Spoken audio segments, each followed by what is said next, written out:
글로벌 히스토리 휴머니즘 토크쇼. 아는 사람 모르는 이야기 인물 사담회. 오늘 배성재 씨 스타일이 오늘의 인물에 대한 힌트를 주시는 것 같기도 하고. 이 어떤 인물이죠? 변호사, 금융업, 약간 좀 다단계. 다단계라니요. 재벌 3세나 뭐 이렇게 약간 금수저 느낌 나지 않습니까? 원래 이제 다단계라는 게 좀 이렇게 신뢰감을 좀 주고. 그 의복이 중요하죠. 사람들이 잘 이렇게 달라붙거든요. 그래도 이 조끼를 입었으면 비공자 느낌. 약간 조끼 입은 다단계? 조끼 왜냐면 입은 이렇게 다단계. 좀 신뢰감 있는 모습을 예. 굉장히 지금 신뢰감 있다고 제가 생각하고 있거든요. 예. 자, 어쨌든 오늘 이야기를 나누기 위해서 고려대학교 국문학과 김종훈 교수님 모셨습니다. 안녕하십니까? 예, 안녕하세요. 자, 먼저 오늘의 아는 사람은 누구일지 화면으로 만나보시죠.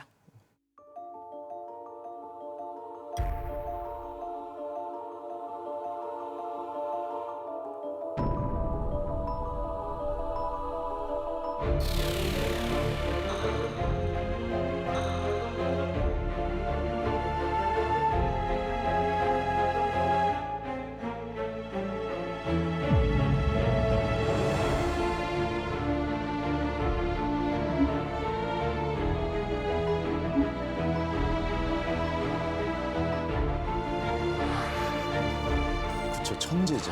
맞아, 모던 보이. 모던 보이.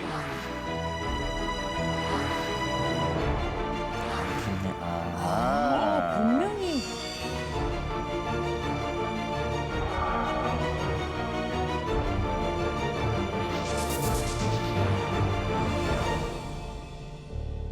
이상의 본명이 김혜경이었네요. 처음 알았어요. 김혜경. 이 필명을 이상으로 그럼 쓴 이유가 뭔가요? 그때는 뭐 이제 아호하고 뭐 필명이라든지 이런 것들이 많이 있었으니까 예.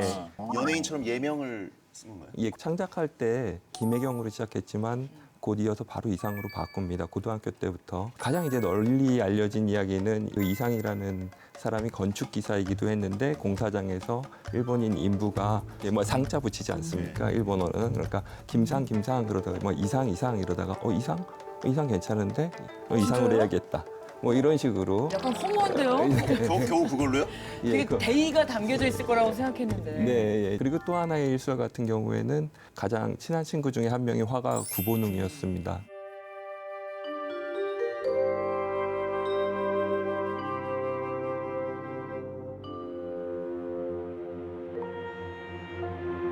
구본웅이 이제 경성 고공에 입학할 때 선물로 이제 스케치박스 화구 상자를 선물했는데 그게 너무 갖고 싶었던 거라서 그래서 그 상자를 한번 붙여가지고 성두 나무목자를 한번 붙여가지고 그 필명을 만들어 볼까 그래서 이상 그다음에 뭐 구상 뭐 양상 뭐 이런 식으로 하다가 이상 괜찮은데 그래서 이상으로 하자 뭐 이런 식으로 했다라는 설도 있습니다. 뭐 어쨌든 둘 다 뭐 아버지가 물려주신 성 같은 것들을 아랑곳하지 않는 그런 제스처를 취하기는 했습니다. 두 번째 설에 따르면 이제 빡스리이군요. 박슬리. 약간 그러면 뭐 이상적이다 뭐 이런 중의적인 뜻도 살짝 생각은 했겠죠? 그러지 않을까요?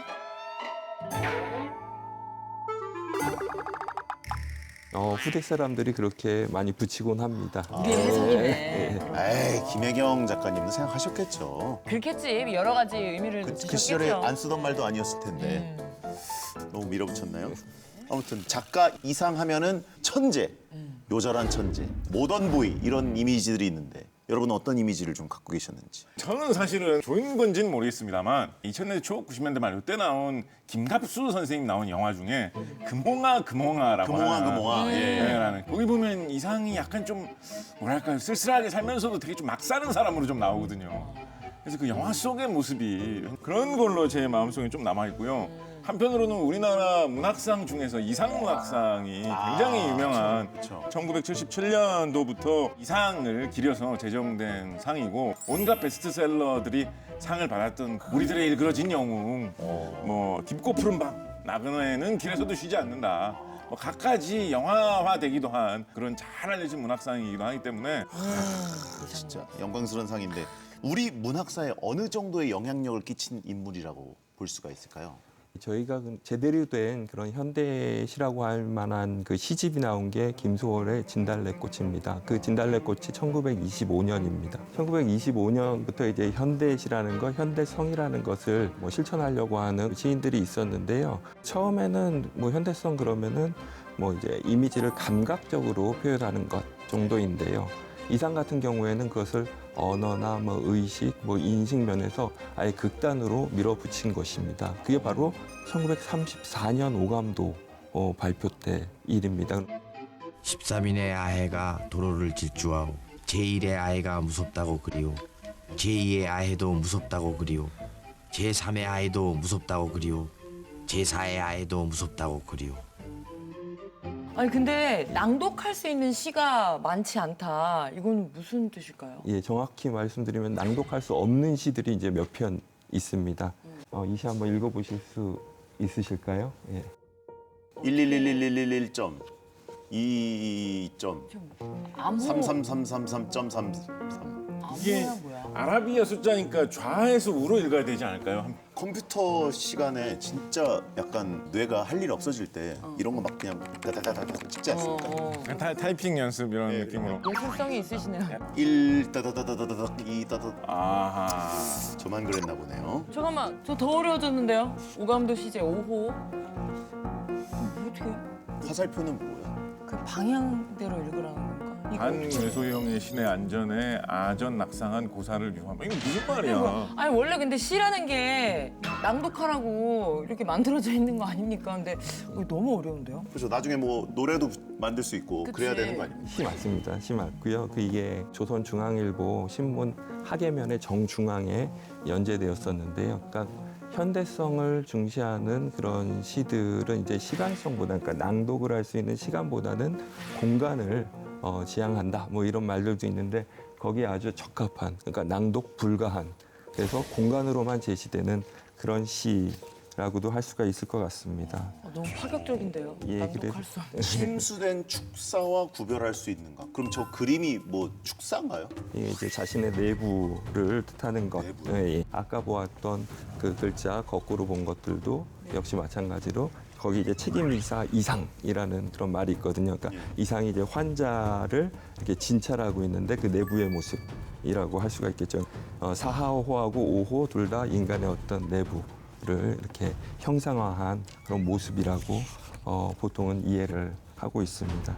그러니까 이게 파격적인 현대성을 보여줬다는 게 약간 어떤 뜻인 것 같냐면 네. 진달래꽃이 1925년이라고 하셨는데 네. 진달래꽃만 해도 사실은 그 전통적인 노래로 부를 수 있는 나보기가 역겨워 가실 때는 마야 약간의- 씨가 불렀죠. 나보기가 역겨워 가실 때에는 말없이 고이 보내드리오리다. 약간 그런 전통적인 흐름을 우리나라 정서를 그대로 살리는 좀 예스러움이 가득한 것인데 불과 채 10년도 지나지 않아가지고 이거는 뭐 랩으로도 부를 수 없을 것 같은 뭐 이런 현대적인 시를 시도했다는 것이 어떤 좀 실험 정신, 좀 앞서 나가고 싶어 했다는 그런 의식 이런 게 굉장히 강했다라는 생각을 새삼해보게 됩니다. 그러니까 우리가 사고할 수 있는 어떤 극단을 제시해준 그런 시인이라고 보면 좋을 것 같습니다. 예. 아니, 이거를 볼 때마다 너무 놀라운 게 아니 활동했던 시기가 일제 강점기였잖아요. 그러니까 시대를 그냥 앞서간 게 아니라 너무 많이 앞서가셨던 너무 분이 아닌가. 오감도 시리즈 같은 경우에 신문에 실린 뒤에 이 독자들이 항의를 굉장히 많이 했어요. 아, 이딴 게 무슨 시냐. 귀신 낮밥 먹은 소리 때려치워라. 뭐 미치고 싶거든 좀 곱게 미쳐라. 뭐 독자 모독을 참을 수 없다. 뭐 이런 식의 항의가 굉장히 많이 들어와가지고 원래 이게 시제 30호까지 나올 예정이었다라고 해요.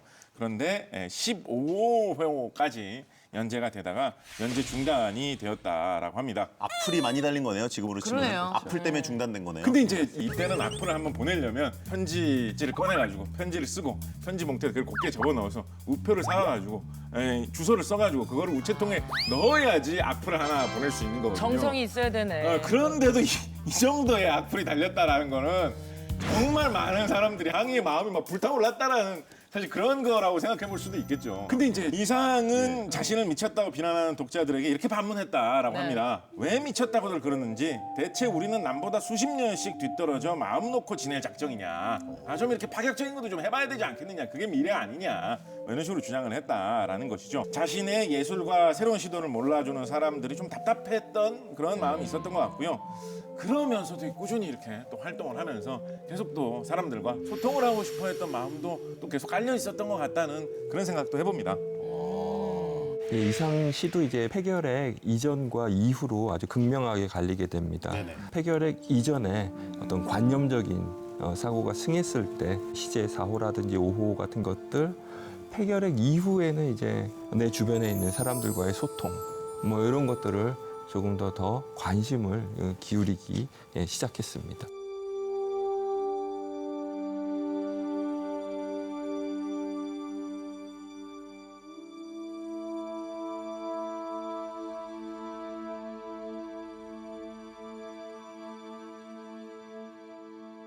근데 이제 천재 작가 이미지와 함께 이제 이상하면 역시 떠오르는 게 모던 보이 이미지 아닙니까? 오늘 오늘 입고 계신. 그래가지고 모던 보이랑 모던 걸은 그 어떤 사람들을 얘기하는 건가요? 근데 이게 모던 보이 모던 걸은 그러니까 이제 요즘에 뭐 MZ 세대, 뭐 M 세대가 네. 있고 G 세대가 있고 이런 것처럼 을사늑약 1910년 한일 병합 요 전후에 태어나가지고 20, 30년대 요런 때 이제 주로 성인이 돼서 활동했던 요런 세대들을 이제 흔히 모던 보이 모던 걸들이라고 많이 합니다. 이분들은 이제 태어나 보니까 조선이 이미 일본의 지배를 거의 사실상 받고 있었던 그런 세대면서 한편으로는 전통 문화가 급격하게 이 서양 문화, 근현대적인 문화로 바뀌는 거를 온몸으로 다 경험을 했던 그런 세대이기도 합니다. 이때 당시에 모던 보이들은 근대적인 여가와 유흥을 즐기던 사람들이기도 합니다. 1910년대, 20년대면 찰리 채플린 이런 배우들이 이제 영화를 만들어서 내놓고 막 이런 시대거든요. 한편으로는 이 축음기, 음반으로 이 음악을 재생하는 거 이런 게 이제 보급이 되면서 대중음악이라는 게 퍼져나가던 그런 시기죠. 그때 당시에 또 이런 분위기를 타고 가장 활발하게 펼쳐졌던 어떤 문화, 젊은이들이 시간을 보내는 방법 뭐였을까요? 술! 어, 너무 쉽게 얘기했죠. 저도 얘기하고 싶었지만 변화는 무엇이냐? 바로 변화. 가져오셨나요? 이것입니다, 이것. 이것입니다, 이것. 아. 이것입니다. 그라인더잖아요. 바로 다방 문화. 네, 다방 문화가 생긴 것이 이때 당시에 모던 보이들의 굉장히 큰 어떤 문화적인 변화 양상이었다. 당시에 가장 유명했던 곳은 대한문 부근에 있던 낭랑파라라는 카페였다라고 합니다. 1층은 이제 다방 카페로 꾸며져 있었고요. 2층은 화실로 꾸며져 있었다. 화가, 음악가, 문인들이 굉장히 많이 몰려들어서 문전 성시를 이루는 장소였고 어떻게 보면 그런 예술인 공동체를 일구어내는 공간으로서의 역할도 하던 곳이었다고 볼 수 있겠습니다. 약간 하플 그죠? 그쵸, 하플 30년대 느낌. 하플 느낌인데 어. 거기 가야 약간 뭔가 그 커뮤니티 형성도 되고. 서울 가서 낭랑파라는 한번 가줘야지. 아. 약간 이런 느낌. 그러면 이제 이런 낭랑파라 이런 데 사람들이 모여가지고 뭔가 얘기를 나누고 문인들이 좀 소통을 하는 공간이 됐던 거네요. 예, 이상도 바로 그쪽의 단골 손님이었습니다. 단골이었나요? 예. 이상은 거기에서의 더치페이의 선구자이기도 했습니다. 예. n분의 1이었어요. 우리가 아는 그 더치페이를? 절친 그 김소은이 훗날 이제 이상을 그리면서 쓴 그 회상이 있는데요. 예. 누군가 한 사람이 그 차값을 치르는 것이 그때도 이제 관습이었다고 합니다. 그런데 이제 뭐 이상 같은 경우에는 자신이 마신 그 커피값 그 10전을 테이블 위에 딱 내놓고 갔다고 합니다. 그러니까 김소은은 이상이 우정도 현실적이고 또 도회적이었다라고 기억을 합니다. 원래 모임에 누가 한 명이 이렇게 자꾸 내다보면 그 모임에 오래 못 가요. 더치페이가 깔끔하죠. 모임 많이 깨지셨나 봐요. 근데 제가 알기로는 이상이 굉장히 또 여자들에게 인기가 많았다. 이런 얘기는 사실입니까? 왜 그런 목소리로 말씀하시죠? 아유, 어떤 부분이 이렇게 어필이 됐는지. 비평가이자 그리고 시인인 예. 그 김기림이 아주 친한 친구였습니다. 이상에 대해서 회고를 한 바가 있는데요. 대리석처럼 흰 피부, 유난히 긴 눈 언저리와 짙은 눈썹, 덥수룩한 머리, 비단처럼 섬세한 육체. 뭐 이런 식으로 표현을 했습니다. 비단 같은 육체는 뭐죠? 약간 호감이 있으셨나? 아주 관찰을 깊게 하셨네요. 그러게요. 이상이 그 구인회 회원이기도 했는데요. 구인회는 이제 그 당시 김기림, 이효석, 뭐 박태원, 정지용 등이 참여한 그 모더니즘 단체라고 그렇게 보는 견해가 있습니다. 당시 그 구인회 중간에 들어갔습니다. 이상은 예. 처음은 아니었고요. 이제 중간에 들어갈 때 기존 멤버들 사이에서 이제 뭐 찬성 반대 입씨름이 있었습니다. 그때 이제 이상의 말솜씨에 매료돼가지고 모두 그 팬이 되었다고 합니다. 막 페이소스, 독설 거기다가 뭐 위트까지 이렇게 섞어가지고 얘기하니까는 사람의 마음을 그 휘어잡는 말솜씨가 뭐 누구도 흉내낼 수 없었다고 합니다. 다 갖췄네. 예.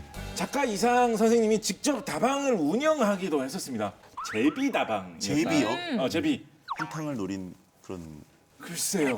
그때는 과연 그런 의미가 있었을까요? 제비를 영어로 뭐라고 하죠? 스왈로우. 스왈로우라고 합니다. 근데 스왈로우에 삼킨다라는 뜻이 있어요.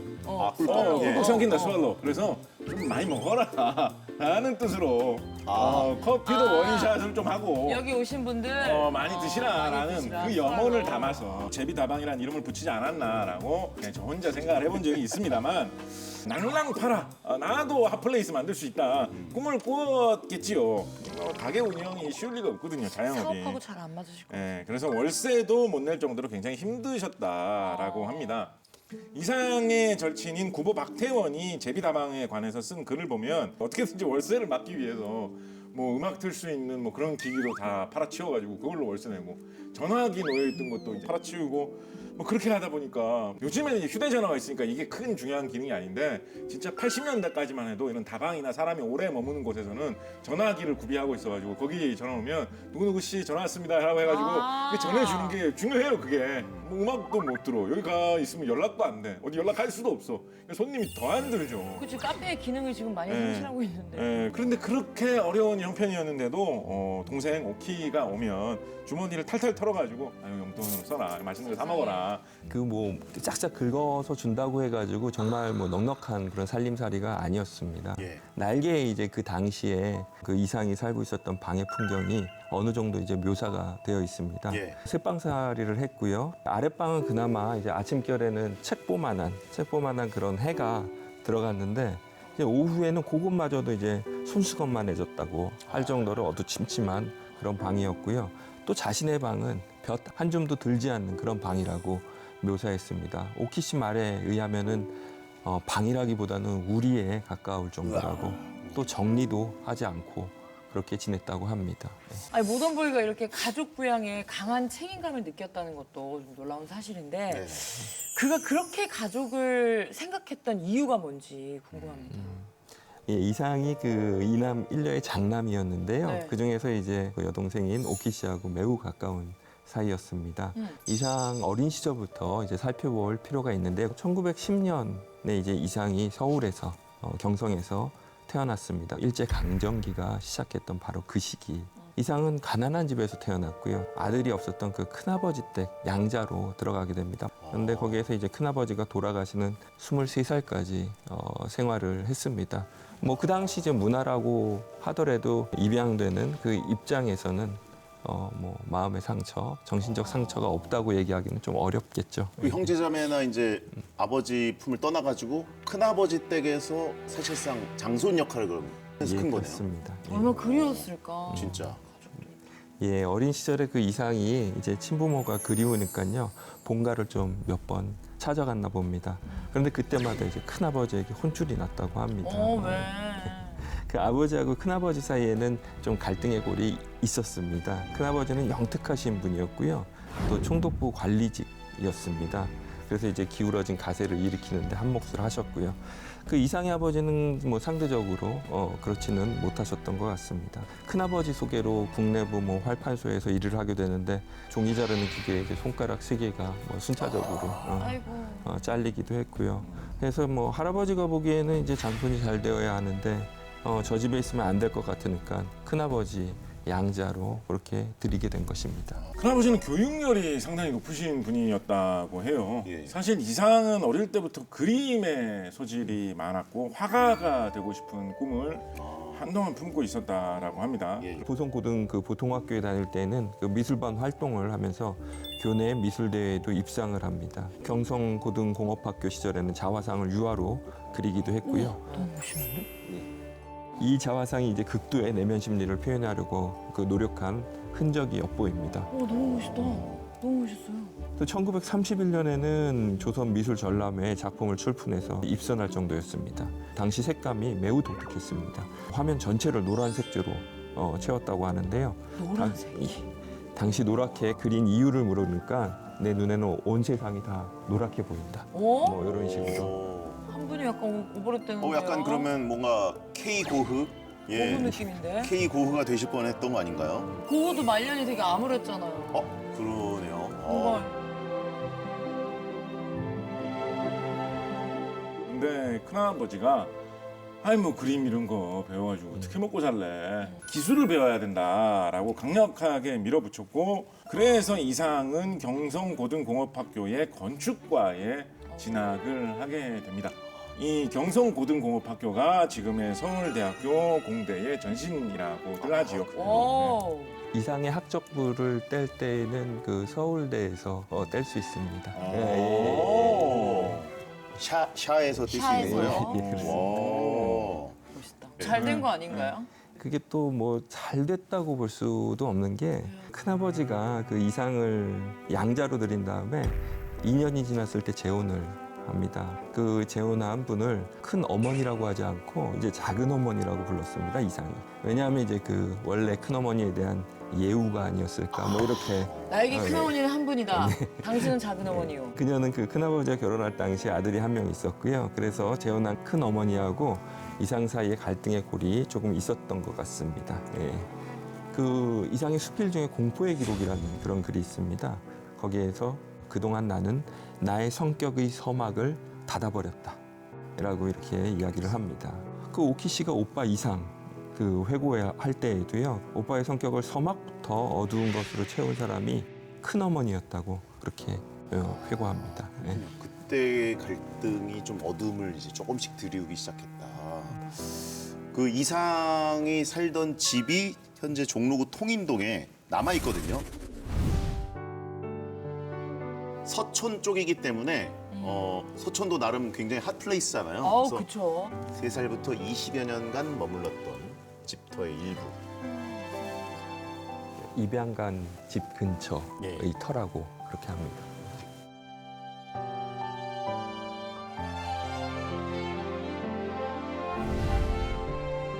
전시관처럼 그렇게 운영되고 있군요. 팔만대장경처럼 작품들을 보관하고 있습니다.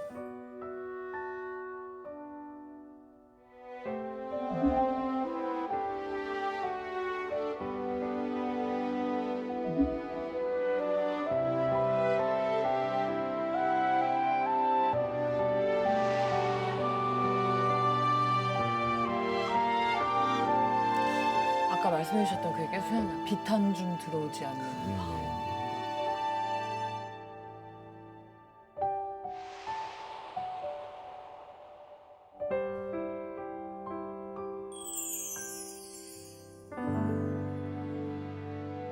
근데 나이가 어렸잖아요. 네. 약간 좀 정체성이 혼란 같은 것도 오지 않았을까? 많이 왔을 것 싶은데요. 같아요. 이상은 이제 화가가 되고 싶었지만 큰아버지 권유 탓에 조선 총독부 건축 기사에 이제 길을 걷게 됩니다. 지금으로 치자면 이제 전문직 종사자가 된 것이기도 합니다. 이상이 시를 쓸 때 그 건축 용어, 숫자, 그리고 기하, 기호 등을 사용하기 시작한 것도 건축과 공부를 시작할 때부터였습니다. 1930년 잡지 조선의 12월 12일이라는 그런 작품을 연재했고요. 예. 그때가 바로 이제 이상의 나이가 20살 때였습니다. 그런데 이 시기를 전후해가지고 이상의 내적 고민은 점점 커집니다. 왜냐하면 큰아버지 집도 형편이 좋지 않아졌고 그 와중에 이제 또 큰아버지가 뇌출혈로 돌아가시게 됩니다. 아, 근데 23까지 같이 자랐으면 그래도 거의 아버지와 이제 진배 없는 분인데. 진로도 이분이 잡아주신 거고. 그렇죠. 그 정신적으로 좀 많이 힘들지 않았을까. 그렇습니다. 더군다나 이때 이제 가정 문제에서 골치 아프게 일이 좀 꼬이게 되지요. 어떻게 보면 양자로 와가지고 이제 이 집에 가문을 잃는다라고 해서 들어온 거잖아요. 네. 그런데 이제 새 큰어머니 이분께서 이제 상속을 받는 그런 거는 본인이 낳은, 그러니까 서류상으로는 이상의 동생이 되는 그 자식에게 다 상속이 되는 걸로 처리를 해놓은 거예요. 그러니까 이상이 막상 이제 물려받을 수 있는 재산은 거의 없게 됐었던 거죠. 결국은 원래 본가 식구들이 머무를 수 있는 방 2개, 부엌 하나 있는 그런 초가집을 효자동에서 한 채를 구해가지고 거기서 거동이 어려운 할머니, 부모님, 동생 2명 이상 이렇게 6명이 모여서 삶을 이어가게 됩니다. 예. 그때의 이제 괴로운 마음을 담은 글이 있는데 공포의 기록이라는 작품이거든요. 내가 이미 오래전부터 생활을 갖지 못한 것을 나는 잘 안다. 단편적으로 찾아오는 생활 비슷한 것도 오직 고통이란 요괴뿐이다. 아무리 찾아도 이것을 알아줄 사람은 한 사람도 없다. 이튿날 나는 작은 어머니와 말다툼하고 맥박 125의 팔을 아는 채 나의 무력을 부끄럽다 하였다. 나는 목을 놓고 울었다. 어린애같이 울었다. 뭔가 이 가장으로서의 책임감도 좀 느껴지는데 고독하기도 하고 고통스럽고 뭔가 막 너무 힘들었을 것 같다는 그 일생이 그런 생각이 듭니다. 예. 자, 여기 동생 오키가 남긴 편지글이 있습니다. 바깥 일은 집에 와서 절대 이야기 않던 오빠도 부모에 대한 생각은 끔찍이 했던 것 같습니다. 지금 살아계신 어머니도 큰오빠가 어머니에게 늘 공손했고 뭘 못해드려서 애태우곤 했었다고 말씀하십니다. 곧 돈을 벌어서 어머니를 편안히 모시겠다는 말을 입버릇처럼 되뇌던 큰오빠를 어머니는 지금도 잊지 못하고 계십니다. 저는 오늘 이 생각을 좀 처음 하는데 네. 이상이 요절한 문학가잖아요. 맞아요. 그러니까 이상이 세상을 떠난 후에도 이 어머니는 계속 살아 계셨군요. 그쵸. 예, 오랫동안 살아계셨습니다. 가족들은 또 얼마나 힘드셨을까. 아, 이 너무 괴로움, 아려워요. 예, 괴로움에서 벗어나려고 돈 벌려고 엄청 동분서저 그랬던 것 같아요. 예, 그러기가 좀 어려웠습니다. 그 총독부 건축 기사로 일할 때에도 그 일본인 상사 하네 씨라는 사람에게 괴롭힘을 지속적으로 또 당했고요. 예, 아마 이제 뭐 조선인인 그 까닭이 좀 크겠죠. 예, 또 근태가 안 좋다는 이유로 또 모욕을 주기도 했었다고 합니다. 예, 그런데 또 엎친 데 덮친 격으로 어느 날 폐결에 피를 토하기 시작했던 겁니다. 예. 너무 속상하다. 그냥 그가 살았던 세상을 생각해보면 너무 다 모질어요. 그 사람한테. 이상이 일하다가 하루는 피를 토하고 쓰러졌는데 아버지가 그 사실은 이제 나중에 안 거죠. 불치병의 뜻이 되거든요. 네. 그거에 대해서 뭘 알겠어요. 듣자마자 밤 12시에 설렁탕집 찾아가가지고 국물을 냄비에 받아가지고 야 이거라도 먹고 몸이라도 좀 보신해라 이렇게 했던 것 같아요. 이 설렁탕으로 폐결 치료가 됩니까? 그치, 배만 부르지. 그래서 이제 결국은 황해도에 있는 배천 온천이라는 곳으로 약간 요양 삼아서 휴양을 떠나게 됩니다. 근데 요양하던 중에 뜻밖에도 어떤 일이 생깁니다. 무슨 일? 증상이 호전됐다. 첫사랑을 시작하게 온천에서요? 됩니다. 어허. 어떤 사람인지가 너무 궁금합니다. 예, 그 금홍이라는 여자였습니다. 바로 그 예, 아, 맞습니다. 그 날개의 그 아내이기도 하죠. 예. 그 기생이었습니다. 이상하고 처음 만났을 당시에 이제 금홍이 나이는 21살이었고요. 근데 이미 뭐 17살에 낳았던 딸이 있었다고 합니다. 그런데 돌 전후로 아이는 먼저 떠났고요. 그런 아픔이 있는 여자였습니다. 어쨌든 거기에서 만나서 사랑을 나눴고 금홍이 너무 좋아진 거죠. 그래서 경성으로 같이 오게 됩니다. 이 조선 총독부 자리에는 사직서를 내고요. 그때 바로 제비라는 그 다방을 차리게 됩니다. 그 날개 금홍이 예. 어떤 여자였나요? 금홍은 그렇게 좋은 아내는 못 됐던 것 같습니다. 예, 뭐 날개에 다 나와 있는 거죠. 폐결핵이 있으니까 몸이 좋지는 않았어요. 그 이상 방에다 두고 그다음에 다른 남자 만나고 말 험악하게 하고 욕설 쓰고 또 막 목침도 던지고 자신과 만나던 남자하고 또 훌쩍 도망가 버리기도 하고요. 네. 그거 아니지. 그 오키 씨 회상 보면은 저게 너희 언니라고 눈짓만 할 뿐 이상은 금홍 언니를 한 번도 인사시켜 준 적이 없다고 합니다. 예. 그거네. 그러니까 이제 좋아하는 마음은 있으나 이거 가족 구성원으로 받아들일 생각은 없었던 것 같죠? 참나 좋은 사람이었으면 좋았을 것 같네.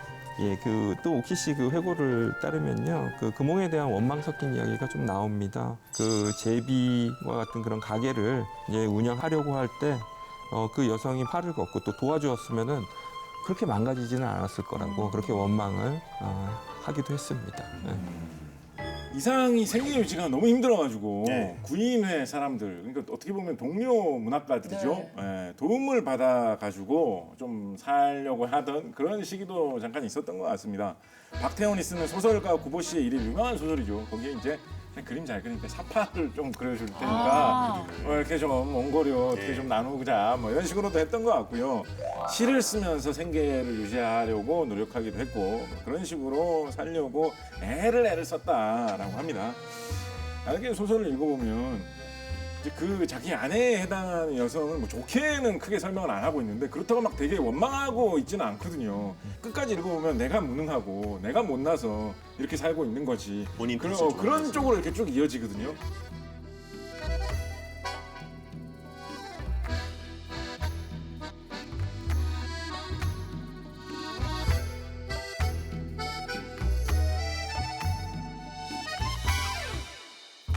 금홍이가 집을 나가서 돌아오지 않으니까 이 이상은 또 여기저기 다방을 다니면서 허탈한 마음을 달래고 이렇게 하던 중에 또 다른 사랑을 만나게 되는 것이죠. 아, 제가 좀 괜찮은 사람이어야 되는데. 네. 바로 권순옥입니다. 굉장히 지적인 여성, 약간 엘리트 이런 분이었습니다. 책도 굉장히 많이 읽었고 오. 어쩌다가 분위기 좋게 흘러가면 뭐 열띤 토론을 같이 펼치기도 하는 그런 다방 종업원. 어울린다. 인기 많죠 그러면. 이상과 어울려요. 아르바이트생이 좋아가지고 카페가 인기가 좋고 손님이 많이 가게 된다. 이런 경우 왕왕 있거든요. 아, 많이 했어요. 제 지인은 당구는 못 치는데 당구장을 그렇게 갔어요. PC방은 뭐 거의 아, 필수고요. 그럼요. 예. 네, 그래서 이 권순옥 문인들 사이에서 인기가 많은 편이었다라고 합니다. 그러면 그 권순옥 여사가 이상에게 좀 호감을 느꼈던 건가요? 근데 이제 이 참 운명이 왜요? 묘하게 좀 꼬여 있는 게 불안해요. 어쨌든 이상과 금홍의 관계가 있었던 상황이잖아요. 그쵸. 서로에게 마음이 있다 이게 좀 썸을 타나 이런 정도의 이런 분위기만 있었을 뿐이지 뭔가 뭐 순옥이하고 이제 다시 제2의 삶을 출발한다 뭐 이렇게 진행은 또 안 된 거죠. 아니, 아까 금홍이 목침 던지고 나갔다면서요. 그러니까 이제 이런 상황에서 막 생각하는 거지. 그때 금홍이가 목침 던지긴 했지만 나를 조준하지는 않았잖아. 그게 약간 뭔가 너무 좋은 포장이다. 그 거리가 약간 어떤 마음의 거리가 남아있다는 뜻 아니야. 이런 식의 생각을 하면서 아, 또 막 또 이제 한 잔 마시고 또 속상하다. 얘기하면 근데 그런 상황에서 예. 정인택이라는 작가가 권순옥을 너무너무 많이 사랑한 거예요. 거의 뭐 상사편이 날 정도로 아주 짝사랑을 지독하게 한 거예요. 중내 사내 뭐 자살 시도를 하네 뭐 좀 이런 일이 막 터집니다. 그렇게 되니까 권순옥이 지고지순한 이 사람이 차라리 낫겠다라고 해가지고 정인택하고 결국은 권순옥이 결혼을 하게 되거든요. 현명하네. 이상은 이 결혼식에서 사회를 봐줍니다. 뭐예요? 뭐라고요? 이상하죠. 진짜 이상해요. 근데 여기서 왜 이상이 이런 행동들을 했을까? 뭐 이런 것들은 좀 한번 좀 살펴봐야 되지 않을까 싶습니다. 예. 그 이상의 연애하고 그리고 문학하고 삶들을 이렇게 돌아보면은요, 자기가 어떤 조건을 만듭니다. 마치 실험실처럼 이렇게 만들고 거기에다가 모순된 상황들을 이렇게 집어넣습니다. 집어넣고 그 막 모순을 일으키면은 난 그 다음에 모르겠다. 그리고 그러면서 이제 한 발 떼는 그런 모습을 보입니다. 권순옥을 이제 다른 사람한테 밀어주고 자기가 한 발 물러서는 그런 모습이 이렇게 겹치고 있는 것 같습니다. 전 당초 이해가 좀 안 예. 가긴 하지만 이상한 느낌인데요. 예술가들은 그런 건가요? 이상만 그런 건가요? 뭐지? 잘 모르겠어요. 이게 사회 분위기나 예술 사조하고도 어느 정도는 관련 지어볼 수도 있는 것 같습니다. 이 시기가 자유연애 이런 게 이제 모던보이, 모던걸들 사이에서 유행하던 시기거든요. 지고지순한 사랑이라든가 하나의 짝이 맺어지면 영원히 간다. 이런 거는 좀 고리타분하다고 생각을 해야지 멋있어 보이는 느낌. 약간 이런 게 좀 깔려 있지 않았나라는 거죠. 그런 식으로. 야, 묘합니다. 그 다음엔 어떻게 혼자 있었던 건가 아니면 외로움을 또 달래기 위해서 이렇게 혹시 김환기 화백, 김환기 이름 세 글자 들어보셨습니까? 아, 너무 유명하죠. 네, 김환기 화백 한국 미술계에서 뭐 최고의 거장을 꼽는다라고 하면 항상 순위권 안에 맞아요, 맞아요. 들어가는 이름입니다. 객관적으로 나오는 수치로 뭔가 이야기를 하자면 한국 화가 중에서 작품값이 최고로 거래된 기록을 세운 분.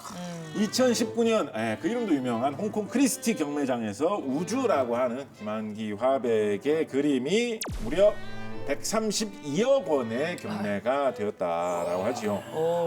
우주라는 이름값을 하는 아주. 김환기 화백의 아내인 김향안 여사가 이상하고 관련이 있습니다. 이상의 아내로 결혼을 하게 되는 병동림 여사가 바로 김환기 화백의 아내인 김향안 여사. 동일 인물입니다. 나 이름이 달라가지고 다른 사람인 줄 알았는데. 저도 왜 이걸 알려주는 기사를 읽을 때까지 같은 사람이라고 상상을 해본 적이 아니, 없어요. 엄청 헷갈리더라고. 네. 김환기와 결혼하면서 김환기의 호를 따가지고 원래 쓰던 이름 변동림이 아닌 김향안으로 개명을 한 것입니다. 그러면 결혼을 누구랑 먼저 해요? 이상하고 했던 결혼이 먼저고요. 그다음에 이제 이상이 작고한 뒤에 김환기 화백하고 결혼을 한 것입니다. 이상이 우연히 이제 친구 그 변동욱의 그 여동생 그 변동림을 낭랑파라에서 보고 소개시켜달라고 졸랐죠. 그래서 이제 두 사람이 만나게 됩니다. 20세기에 두 명의 천재하고 결혼한 분이 바로 변동림, 김향안 그런 여사라고 할 수가 있을 것 같은데요. 그 이화여전 그 영문과를 나온 당시 인텔리 여성이었습니다. 그래서 이상의 문학을 가장 어떻게 보면 잘 이해하고 있었던 사람이었고요. 그런데 그 변동림 집안에서는 뭐 이상과의 만남을 반대합니다. 폐결핵 있고요. 또 6살 연상이고요. 그러니까 못마땅했던 겁니다. 근데 이상이 변동님에게 한 사랑 고백이 있는데 이 또한 굉장히 이상답습니다. 아 그래요? 그녀가 쓴 회고록에 나와 있는데요. 나는 날마다 이상을 만났다. 학교에서 돌아오는 길 거기 어디서 기다리고 있는 상을 만났으며 우리 집에서 나오면 부근에서 서성거리고 있는 상을 발견했다. 만나면 따라서 걷기 시작했고 드문드문 이야기를 나누면서 때때로 내 말에 상은 크게 웃었다. 그 웃음소리가 숲속에 메아리 쳤던 음향을 기억한다. 우리 같이 죽을래? 어디 먼데 갈까? 이것은 상의 사랑 고백이었을 거다. 드라마가 하나 생각이 나는데. 어떤 드라마입니까? 나랑 밥 먹을래? 죽을래? 전신 아닌가요? 우리 같이 죽을래? 어디 먼데 갈까? 근데 상이라고 그냥 불렀네요. 상. 어쨌든 그 변동림은 가방에 이제 몇 권의 문학책하고요. 그리고 외국어 사전만 딱 달랑 넣고 구인의 회원들 불러가지고 정식으로 결혼식을 올리고 본격적으로 신혼생활을 시작했다고 합니다. 예. 변동림하고 이상은 이제 지성을 바탕으로 깊은 정신적 교류를 나눈 듯합니다.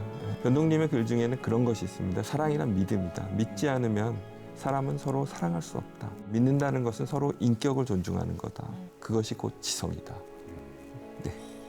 한편으로 보면 이상은 당시의 보수적인 시대상과는 달리 생각이 좀 열려있는 인물이었습니다. 동생 오키가 왜 이런 생각을 했을까요? 오빠가 쓴 소설을 보고 이런 생각을 했을까요?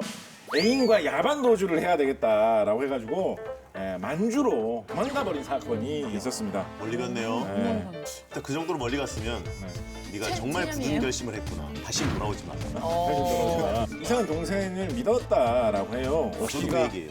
그 얘기입니까? 늦은 것 그 같은데요? 얘기를 잘못했네요. 네. 오키가 진취적이고 독립적인 여성이라는 거를 인정을 해준 거죠. 자, 그 이상이 동생 오키에게 보낸 편지 내용을 읽어드리겠습니다. 이왕 나갔다. 나갔으니 집의 일에 연연하지 말고 너희들의 부끄럽지 않은 성공을 향하여 전심을 써라. 3년이 아니라 10년이라도 좋다. 패잔한 꼴이거든 그 벌판에서 개밥이 되더라도 다시 고토를 밟을 생각을 마라. 늙으신 부모는 누가 지키느냐고 염려 마라. 그것은 맏자식 된 내 일이니 내가 어떻게라도 하마.